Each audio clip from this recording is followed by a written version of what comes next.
Hey folks, the following is your weekly book review. Today's choice is a book called Company of One by Paul Jarvis. Expansion isn't the key to building a successful business. You can enjoy success while avoiding growth. The bigger the better is one of the principles that has found its way into the heart of the business world. If you want to expand your customer base, hire more staff. If you want to become a global brand, open more offices in buzzing cities around the world. If your revenue is nothing near what you had envisioned, pour more money into advertisements, or better still, invest all your resources into finding a grandiose product. While all these approaches are logical solutions to the problems highlighted, history has shown that they might not be a viable long-term solution. Such moves could probably backfire later. You might need to reconsider your ill-advised reliance on growth as the remedy for your business woes. Paul Jarvis believes that the current gravitation toward growth is the bane of the business world. As such, he argued, why hire new employees when you could restructure the workload and adopt technology to automate repetitive tasks? Here, he introduces the Company of One concept, which is a deliberate strategy to remain small. As counterproductive as this sounds, there is truth in the assertion that growth is not always the right strategy. Being small would allow you a level of autonomy that executives in large corporations are lacking. It would also help increase your company's resilience and efficiency. Instead of trying to expand, which could gulp a large chunk of your funds, stick to what you know how to do best and explore new ways of establishing your dominance. Therefore, the Company of One approach is an effective business model that will let you imprint your core values into your business, thereby giving birth to a lean and agile company that could weather diverse economic climates. This blueprint follows 3 vital phases: start small, controlled growth, and continuous learning. Read on to find out how you can leverage this simple but highly effective blueprint in your business.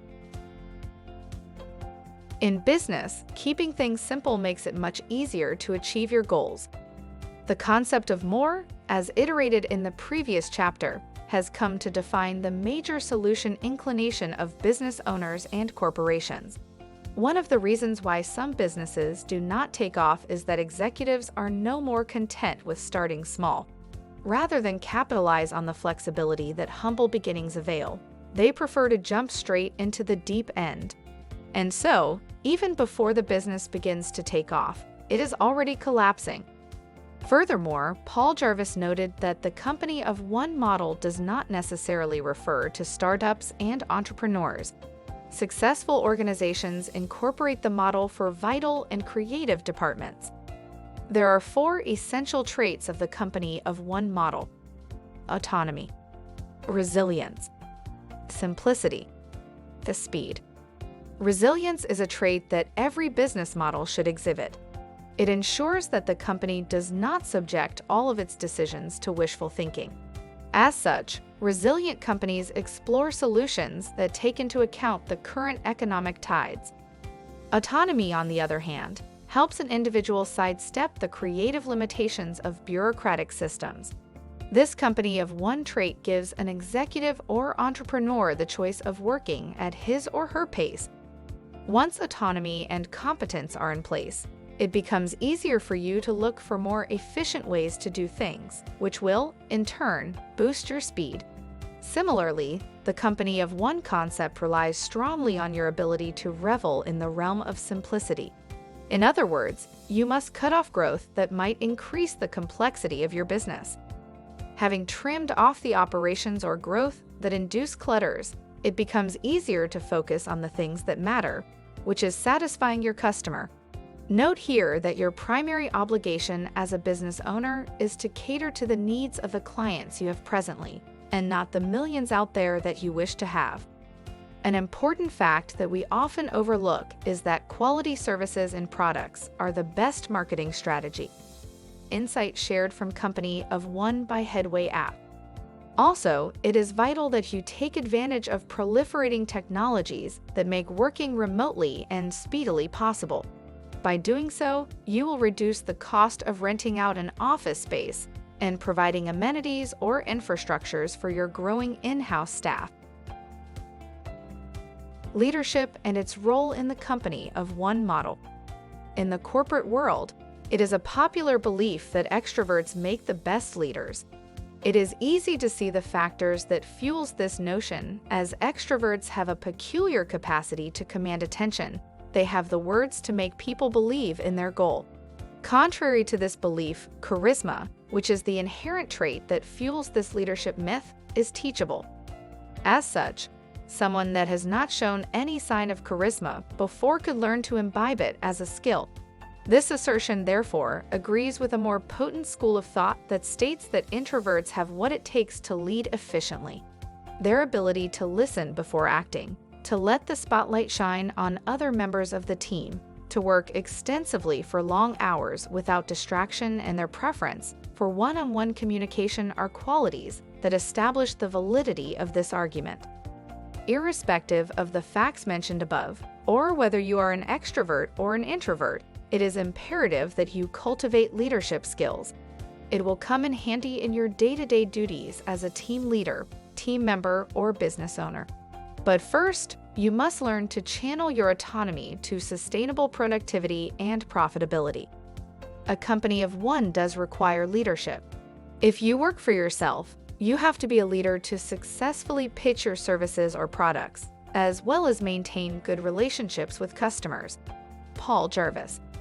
Also, it is essential that you nurture a varied set of skills that can help you grasp the nitty-gritty of all the aspects of your business. Your extensive knowledge will help you remain in control of the core activities and processes that your business involves. Beyond the importance of skill acquisition, every leader must become familiar with the psychology that would help them succeed. Leaders must learn to communicate efficiently. They must inculcate a resilient spirit, and they must know how to retain their focus. More importantly, it is imperative that a leader realize when to take a break, especially when work is adversely affecting their relationships as well as their health. As a leader, you have to avoid the downsides of growth that adds no intrinsic value to your company or business. Knowing your purpose gives you the motivation you need to steer your business in the right direction. The question is, how do you align your motivation to the company of one model? The simple way to go about this is to develop the company of one mindset. To do this, you must tie your business or career to a purpose and let that purpose define the way you handle growth. If your purpose is to give people access to a well-stocked bookstore, then any growth not relating to this purpose is an excess. By identifying the real motivator for your business or career, you would likely develop values that support it and use them as pedestals for the success of your solutions. However, it's vital that you do not mistake your purpose for your passion. The differential between these two words is that purpose is a motivator and passion is merely a hobby. It is difficult to develop a passion for some of the tedious and boring aspects of business operations. Once you have found purpose and you have channeled your business towards achieving it, it becomes easier for you to infuse your personality into your business. Moreover, people will choose your product over cheaper or more sophisticated brands if you showcase your personality in the running of the business. This assertion projects that the uniqueness of a product very much depends on the creative marketing or branding that sets it apart. The same is also true for companies or businesses that have chosen to cater to a particular demographic while ignoring the rest. In contrast, brands that have relied on the one-size-fits-all business principle would not command the same attention as brands that have created a community of like-minded users. In other words, products that can generate positive or negative feedback are way better than products that are bland and conservative. Did you know? Once you stop focusing on scale, you can strip your business to its essence and discover its greatest strength. This is the philosophy of Yvon Chouinard, founder of the clothing and outdoor gear company Patagonia. Having business minimalism as its functional model has led Patagonia to build a strong guarantee for its products. customer success is an essential factor for the success of the company of one model. OD's business models are starting to see the role customer relations plays in the success or failure of a business. However, there is a lingering misconception on the right approach to establishing a trust-dependent relationship between customers and companies. While some have chosen to remove the human factor in this operation by utilizing bots for all their customer-related initiatives, others are more focused on cost-reducing solutions. For businesses that are willing to adopt the company of one model, it is imperative that you treat each customer as if they are the only customer you have. Instead of focusing on potential customers, your primary concern should be to keep your current customer base happy. To achieve this, you must retain the human inputs in your customer relations initiatives. Also, the success of your customers should rank as one of your core responsibilities. Note that if your loyal customers are successful, then it is probable that your business will enjoy the same fate. Besides, you should develop empathy for your customers' plight, and do not go overboard to sell a product by exaggerating its performance. Nonetheless, if you are looking to build an efficient customer and production system, it is advantageous to consider diverse ways you could meet the demands of your customers. You could allocate some operations to companies that share the same zeal for quality. Also, you could utilize automated customer relation solutions that ensure service personalization and customer segmentation. For companies that rely on remote workers, it is imperative that their collaboration tools do not distract their workers. Here, it is imperative that you scale down the availability requirement of your workers by specifying that they are only expected online on request. This approach will allow your employees to focus on their primary duties, and it will improve the sort of service or product your business delivers to its customers. As an entrepreneur, trust plays a big role in the success of your company. Companies often budget a bizarre amount of money to run ad campaigns that might have little or no effect in the long run. In contrast, company of one model businesses are more interested in establishing trust. Trust drives sales. It motivates existing customers to refer new ones, and it helps the company promote a customer-inclined image. To establish trust, you must first create products that focus on a particular niche and resonate with your customers' taste. Besides creating quality products, teaching is a powerful marketing tool.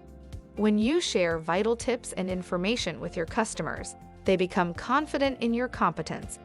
And so, they value your opinion, which would spur them to choose to buy from you rather than from a faceless company. More importantly, you spend less to attract the attention of audiences that frequently visit your company's blog or social media accounts for educational purposes. It is also important that you utilize referrals as a vital marketing strategy for your business. Note that word-of-mouth marketing will work for you only if you provide services or offer products that meet the quality standards. You could also induce referrals by giving incentives to people that bring new customers. Likewise, you could set up a reward system for loyal customers, which could motivate them to tell others about your services. However, in your quest to market your brand and establish trust, remember that your present revenue must determine the amount you should budget into these campaigns. Do not spend the money you do not have on marketing your product. When it comes to spending, your business would only stay afloat if you can hit your minimum viable profit, MVPR. More so, the lower the value of your MVPR, the faster you would reach it. As such, it is imperative that you do all you can to ensure that your business is lean and agile. Having said that, it is also important that you launch your product as soon as you can. You will neither learn nor make money if you continue to hold back on releasing your product. While creating your solution, you should try as much as you can to make simplicity govern your design. Simplicity is a factor that would sell your product fast. In other words, solve a problem first before upgrading your product at a later time to tackle more problems. Another important thing to consider is that it is better to start small than to rely on the funds from people that could stifle your autonomy on the design and niche to focus on. Basing your product on an idea that requires the sort of funding that only venture capitalists can offer suggests that you are subjecting your business to a complex and an unviable model. Truth is, growth is not always the right strategy. Being small will allow you a level of autonomy that executives in large corporations are lacking. It will also help boost your company's resilience and efficiency. Resilience will help you make tough decisions. It will keep you in touch with reality. And as a result, when you encounter any form of failure along the line, you will know that giving up is not an option. Remember, behind every growth or expansion is the motivation to spend the money you do or do not have. While growth is one of the popularly accepted signs of success, it, however, does not always connote profitability, which is the yardstick for success. As such, it is better to embrace a lean model than a bloated one that strains available resources and manpower. Try this. Incorporate the company of one model into your business. Scrutinize all your operations and identify areas where you can cut back. Focus on the essence of the idea that led you to start the business in the first place. Book review credit by Headway. AI creation credit to Abdullah Al-Ayubi.